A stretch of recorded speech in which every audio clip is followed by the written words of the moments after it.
Tahukah kamu, dalam kata biologi, hewan dan tumbuhan dapat dikatakan dan diartikan sebagai flora dan fauna. Assalamualaikum warahmatullahi wabarakatuh. Halo teman-teman.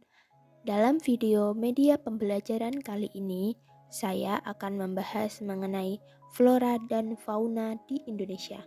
Sebelum itu, perkenalkan saya, Cica Puspani Setia Putriyanto dari Prodi Tadris Ilmu Pengetahuan Sosial 5C, Fakultas Tarbiyah dan Ilmu Keguruan UIN Sayyid Ali Rahmatullah Tulungagung.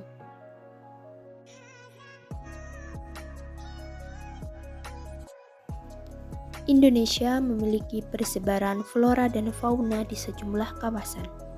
Persebaran tersebut dipengaruhi sejumlah faktor, yaitu faktor iklim edafik, fisiografis, dan biotik. Indonesia sendiri memiliki iklim tropis dan banyak mendapatkan curah hujan, sehingga memiliki banyak hutan hujan tropis. Oleh karena itu, persebaran flora dan fauna di Indonesia memiliki kelompok tersendiri. Pembagian kawasan flora di Indonesia dibedakan menjadi paparan Sunda, paparan Sahul, dan peralihan.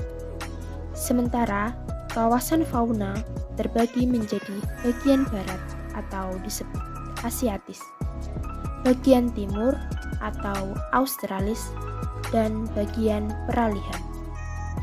Jenis flora dan fauna hidup di hutan tropis, hutan musim, hutan pegunungan, hutan bakau, dan sabana tropis.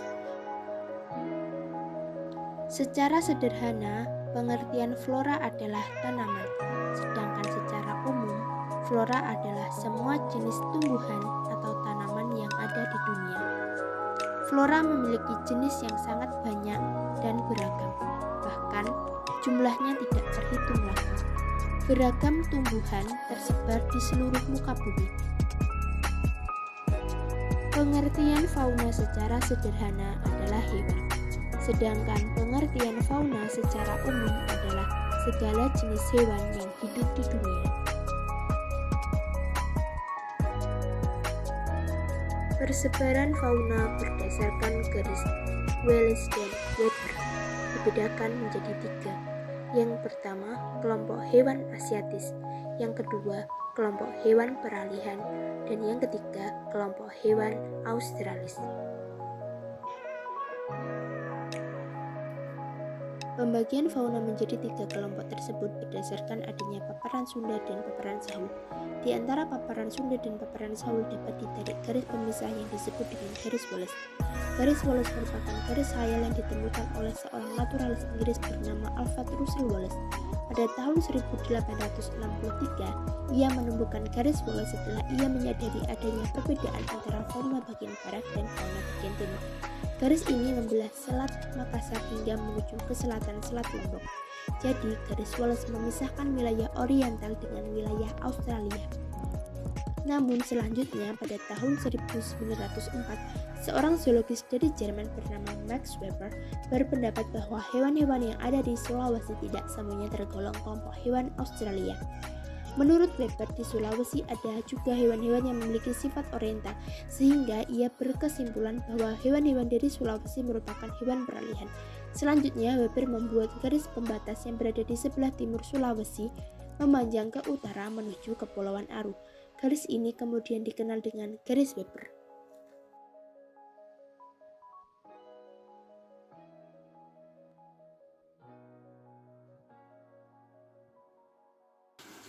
Fauna di Indonesia. Indonesia adalah negara yang kaya akan fauna. Kekayaan fauna ini dipengaruhi oleh letak geografis Indonesia. Penggolongan fauna dalam ketiga bagian tersebut dipisahkan oleh 2 garis, yaitu garis Weber dan garis Wallace. Garis Weber dan garis Wallace adalah garis yang memisahkan jenis fauna di Indonesia menjadi 3 kelompok berdasarkan letak geografisnya. Untuk pembagian yang pertama, ada kelompok hewan fauna asiatis. Fauna asiatis memiliki kesamaan dengan fauna yang hidup di benua Asia. Fauna tipe Asia antara lain ada harimau, kera, gajah, orangutan, badak, tapir, dan beruang. Fauna asiatis banyak terdapat di Sumatera, Kalimantan, Jawa, Makassar, dan Selat Lombok. Untuk yang kedua yaitu ada fauna australis. Fauna australis memiliki kesamaan dengan fauna yang ada di benua Australia. Jenis fauna ini banyak terdapat di wilayah Indonesia bagian timur.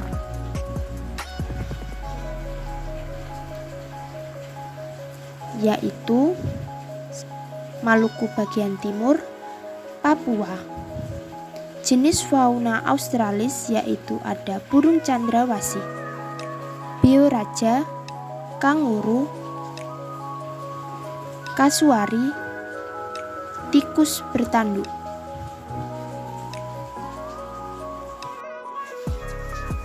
Yang ketiga ada fauna peralihan. Fauna peralihan tidak memiliki kesamaan dari fauna asiatis maupun fauna australis. Fauna peralihan umumnya berada di wilayah Pulau Sulawesi, Kepulauan Maluku, dan Nusa Tenggara. Jenis fauna peralihan antara lain komodo, anoa, babi rusa, burung maleo, dan burung kakak tua. Persebaran flora terbagi menjadi 3 kawasan. Yang pertama, kawasan paparan Sunda, kawasan peralihan, dan kawasan paparan Sahul. Flora dataran Sunda. Flora dataran Sunda meliputi wilayah Jawa, Sumatera, Kalimantan, dan Bali. Flora pada wilayah ini mendapatkan pengaruh dari Asia karena memiliki ciri-ciri dengan flora di benua Asia. Berdasarkan kompas.com, wilayah ini didominasi jenis tumbuhan berhabitus dari suku Dipterocarpaceae. Flora dataran Sahul. Flora dataran Sahul dapat memengaruhi dari flora australis atau flora yang berasal dari flora Australia. Wilayah ini didominasi flora dari suku Myrtaceae dan Araucariaceae. Persebaran flora ini meliputi Papua dan pulau-pulau di sekitarnya. Flora daerah peralihan. Flora daerah peralihan atau daerah Kualake meliputi Maluku, Sulawesi, dan Nusa Tenggara.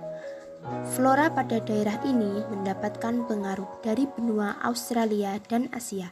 Sementara untuk flora yang mendominasi wilayah peralihan berupa suku Myrtaceae, Araucariaceae, dan Verbenaceae. Contoh persebaran flora. Contoh flora dataran Sunda. Meranti, Rafflesia arnoldi. Rotan. Contoh flora dataran Sahul. Matoa, sagu, mangrove. Contoh flora peralihan. Pohon gosava, eboni, cendana.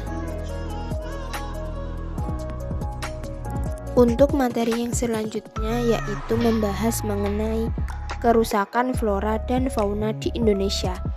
Kerusakan flora dan fauna di Indonesia disebabkan oleh beberapa faktor. Di antaranya yaitu adalah faktor alam dan juga faktor manusia.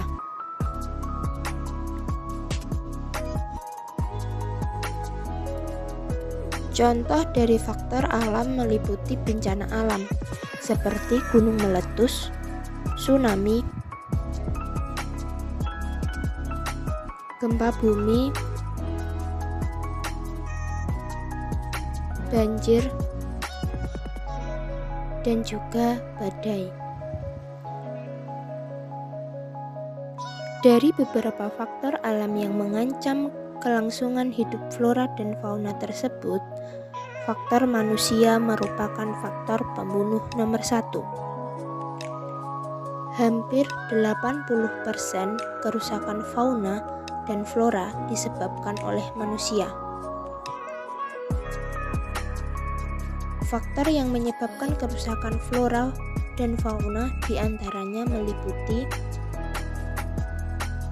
pencemaran lingkungan, seperti membuang limbah di sungai, yang apabila airnya diminum hewan atau terserap oleh tumbuhan, maka akan mengancam kelangsungan hidup flora atau fauna tersebut. Eksploitasi hutan, adanya kegiatan atau aktivitas manusia yang mengambil hasil hutan secara besar-besaran dapat merusak kelangsungan habitat flora dan fauna.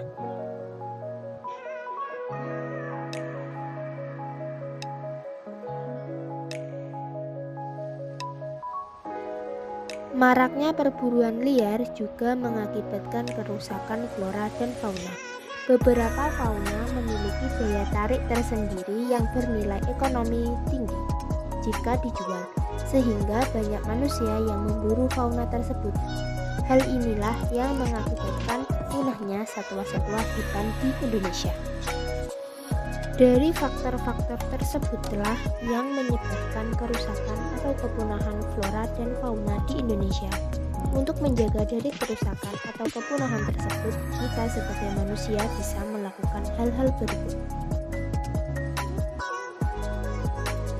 Membangun tempat perlindungan untuk flora dan fauna di Indonesia seperti suaka marga satwa ataupun hutan lindung, membangun tempat rehabilitasi, menerapkan program pembangunan berkelanjutan untuk hutan-hutan di Indonesia, menetapkan status flora dan fauna yang dilindungi, melakukan usaha pelestarian hutan, pada pembahasan kali ini kita akan membahas mengenai melakukan budidaya dan tumbuhan yang ada di Indonesia.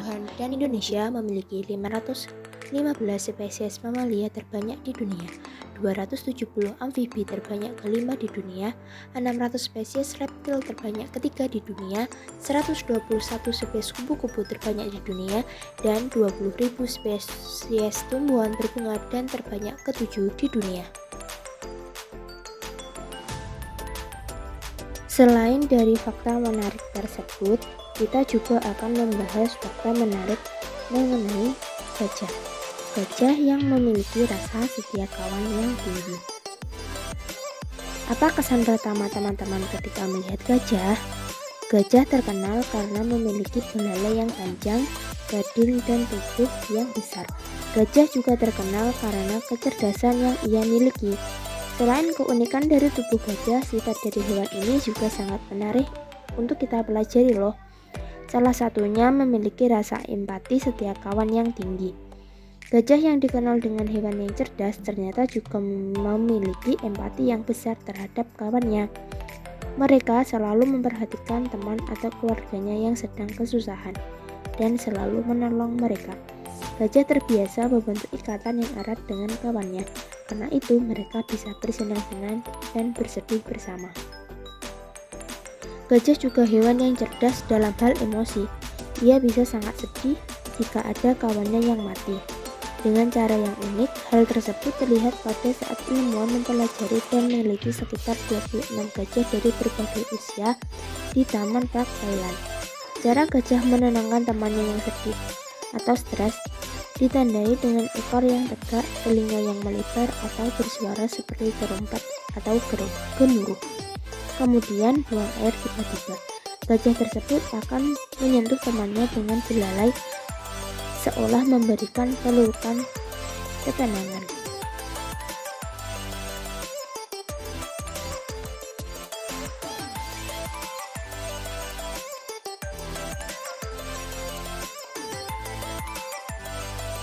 Dari penjelasan tersebut, sudah seharusnya kita sebagai manusia harus senantiasa mencintai dan menjaga alam dan hewan yang ada di Indonesia. Dengan salah satunya menerapkan upaya konservasi lahan guna menjaga kelestarian flora dan fauna di Indonesia. Apakah kalian tahu apa itu konservasi? Konservasi merupakan upaya memelihara apa yang kita punya secara bijaksana. Konservasi ada dua, yaitu in situ dan ex situ. In situ adalah pelestarian yang dilakukan di habitat asli suatu flora dan fauna itu berada. Sedangkan ex situ adalah upaya pelestarian alam yang dilakukan di habitatnya. Contohnya, pelestarian in situ adalah hutan konservasi. Merupakan kawasan hutan dengan ciri khas tertentu yang memiliki pengawetan tumbuhan dan satwa beserta ekosistemnya. Hutan konservasi terbagi menjadi dua, yaitu kawasan pelestarian alam dan kawasan suaka alam. Kawasan pelestarian alam terdiri dari taman nasional, taman hutan raya, dan taman wisata alam. Sedangkan kawasan suaka alam terdiri dari cagar alam dan suaka marga satwa.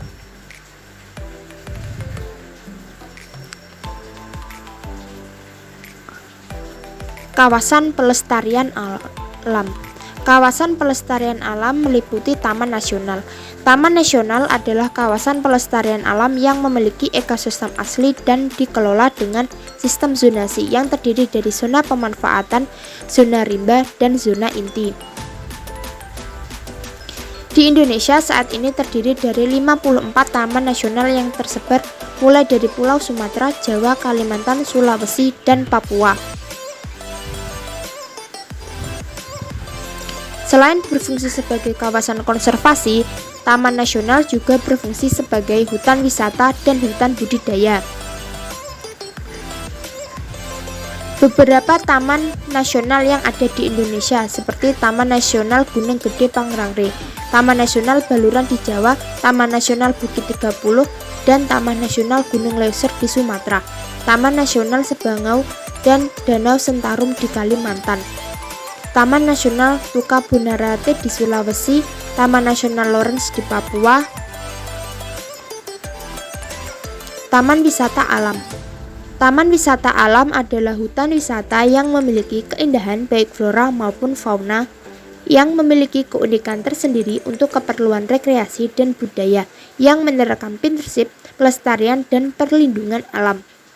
Taman wisata alam memiliki fungsi sebagai sarana edukasi, tempat rekreasi dan wisata alam, sarana penelitian dan pelatihan serta pengembangan budaya.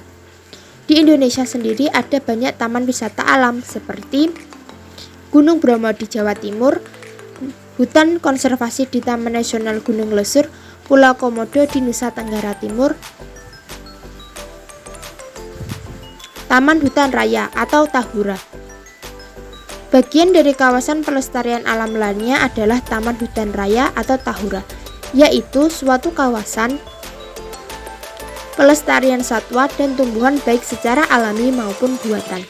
Selain itu, Tahura juga memiliki fungsi sebagai sarana rekreasi, edukasi, dan penunjang budaya.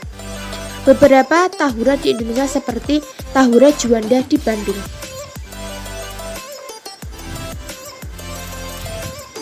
Yang kedua, kawasan suaka alam.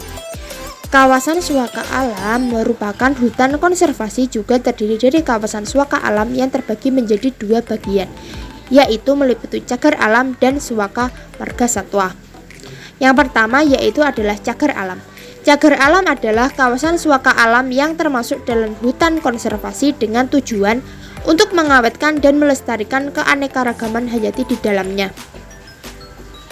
Disebut cagar alam karena memiliki satwa dan tumbuhan serta ekosistem yang unik, sehingga diperlukan upaya khusus untuk pelestariannya. Beberapa cagar alam yang terkenal di Indonesia seperti cagar alam Sibolangit, cagar alam Papandayan, dan Kawah Ijen. Yang kedua ada suaka marga satwa. Kawasan Suaka Marga Satwa adalah kawasan konservasi yang memiliki satwa tertentu hampir punah dan terancam. Tujuan utama kawasan ini untuk menjaga kelestarian satwa dan tumbuhan serta ekosistem di dalamnya. Penetapan kawasan Suaka Marga Satwa didasarkan pada keanekaragaman jenis satwa di lokasi tertentu dan ekosistem pendukungnya. Beberapa Suaka Marga Satwa yang kita kenal di Indonesia seperti Pulau Komodo, Pulau Rinca, Taman Nasional Waikambas, Taman Nasional Tanjung Puting.